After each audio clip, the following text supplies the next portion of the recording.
మీ business ఏదైనా మీ ఊర్లో promotion చేయాలంటే అది సుమన్ టీవీతోనే సాధ్యం. ఇప్పుడే సంప్రదించండి. హలో నమస్తే, వెల్కమ్ టు సుమన్ టీవీ. నేను మీ శ్రవంతి. ప్రస్తుతం మనం ఇప్పుడు రాజన్న సిరిసిల్ల జిల్లాలో ఉన్నటువంటి కలెక్టర్ ఆఫీస్ వద్ద ఉన్నామండి. సో ఇక్కడైతే చాలా మంది వికలాంగులు కూడా ఉన్నారు. సో వికలాంగుల గురించి అనుచిత వ్యాఖ్యలు చేసింది ఖచ్చితంగా వెనక్కు తీసుకోవాలని చెప్పి స్మితా సబర్వాల్ అయితే వీళ్ళ మీద కొంచెం అనుచిత వ్యాఖ్యలు అయితే చేసిందంట. సో దాన్ని వెనక్కి తీసుకోవాలని చెప్పేసి అయితే మేము డిమాండ్ చేస్తున్నామని చెప్పేసి అయితే వీరు అన్నారు. సో ఒకసారి ఏం జరిగిందని చెప్పేసి మనం వీరు మాట్లాడి తెలుసుకునే ప్రయత్నం అయితే చేద్దాం.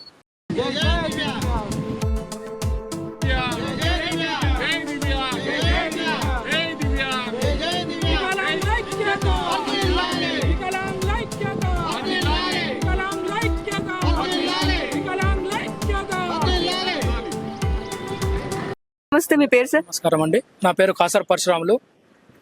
నేను తెలంగాణ దివ్యాంగుల పట్టభద్రుల సంఘం కోశాధికారిని. ఇక్కడ రాజన్న సిరిసిల్ల జిల్లా యొక్క దివ్యాంగ సమితి యొక్క సలహాదారుణ్ణి. నిన్న స్మితా సబర్వాల్ గారు ఒక రాజ్యాంగ పదవిలో ఉండి వికలాంగుల పట్ల అనుచిత వ్యాఖ్యలు చేసింది. ఏంటంటే సివిల్ సర్వీసెస్లో వికలాంగుల కోటా వద్దు, రిజర్వేషన్ వద్దు అని చెప్పడం జరిగింది. ఆ వ్యాఖ్యలను వెనక్కి తీసుకోవాలని మేము జిల్లాలోని అన్ని దివ్యాంగ సంఘాలు తీవ్రంగా ఖండిస్తున్నాయి. ఎందుకంటే ఇప్పుడు ఒక ఢిల్లీ కలెక్టరు ఈరా సింఘాల్ అనటమే సివిల్స్లో టాప్ ర్యాంక్ వచ్చింది. ఆమె ఇప్పుడు సర్వీస్ చేస్తుంది అరుణాచల్ ప్రదేశ్లో ఒక కమిషనర్గా, పర్యాటక కమిషనర్గా. అటువంటిది ఈమె కరీంనగర్లో కూడా చేసింది. ఒక లేడీ, డైనమిక్ లేడీ అనుకున్న మంచి కలెక్టర్ అన్నాడు. మా తరఫున ఒక మానవతా దృక్పథం ఉంటుంది అనుకున్నాం. కానీ నిన్న ఇటువంటి వ్యాఖ్యలు చేయడం సమంజసం కాదని మేము అంటున్నాము.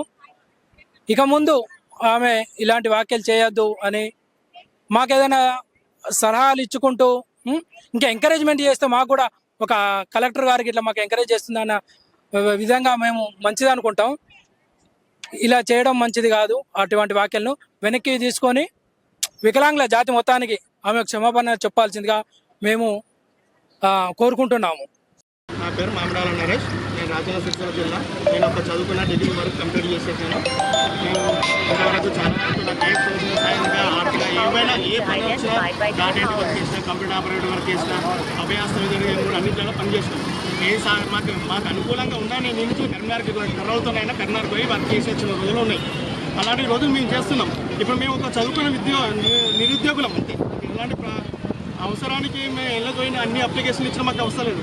మేము చదువుకున్న వాళ్ళు కొంతమంది నిరుద్యోగులు ఉంటారు, వాళ్ళు చాలా టాపర్లు చదువుకుంటూ ఉన్నారు. కాబట్టి వాళ్ళకి ఎంకరేజ్ చేసే విధంగా నేను మన ఒక మంచి హోదాలో ఉండి ఉన్నత స్థాయిలో అంటే ఆమె ఒక జిల్లాని రాష్ట్రాన్ని సాధించే స్థాయిలో ఉన్న సుధా ఆమె ఒక వికలాంగులను కించపరి అనుచిత వాక్యాలు అది. ఎందుకంటే నిరుద్యోగుల కోట వద్దు అంటే మాకు ఉన్నది ఆధారం ఆ కోటనే. ఆ కోట లేకపోతే మనం పట్టించుకోవడం సుధా ఎవరు ఉండరు. అలాంటి సందర్భంలో మేము చదువుకున్నాం, చాలామంది ఉన్నారు. ఒకళ్ళు ఐఏఎస్ ఆఫీసర్ లైన్లో చాలామంది హోదాలు ఉన్న స్థానంలో ఉన్నారు. మమ్మల్ని ఎంకరేజ్ ఒక ఉన్నతమైన విద్యావంతురాలు ఇట్లా మాట్లాడితే చదువుకొని వాళ్ళు మమ్మల్ని ఏ విధంగా చూస్తారు వాళ్ళు. ఎందుకంటే వాళ్ళు మా మీద ఒక భావన ఎందుకు చులకన భావన ఉంటుంది. కాబట్టి వీళ్ళు ఉన్న వాళ్ళు మమ్మల్ని ఎంకరేజ్ చేసి ఇంకా వేరే స్థానంలో, ఉన్నత స్థానంలో, ఓకే ప్రజాపాలనలో మీరు ఆలోచించారు కాబట్టి ఒప్పుకుంటాం.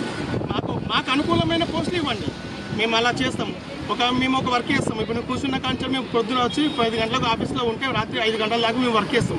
ఎటు కదలలేమండి, టీవీలాగా తిరగలేము. ఉన్నది మాకేముందంటే ఎదురుగా ఉన్న వర్క్ మాత్రమే మాకు వర్క్ చేస్తాం. అంటే మాతో మీరు 8 గంటలు వర్క్ చేసుకునే విధంగా ఉన్నది.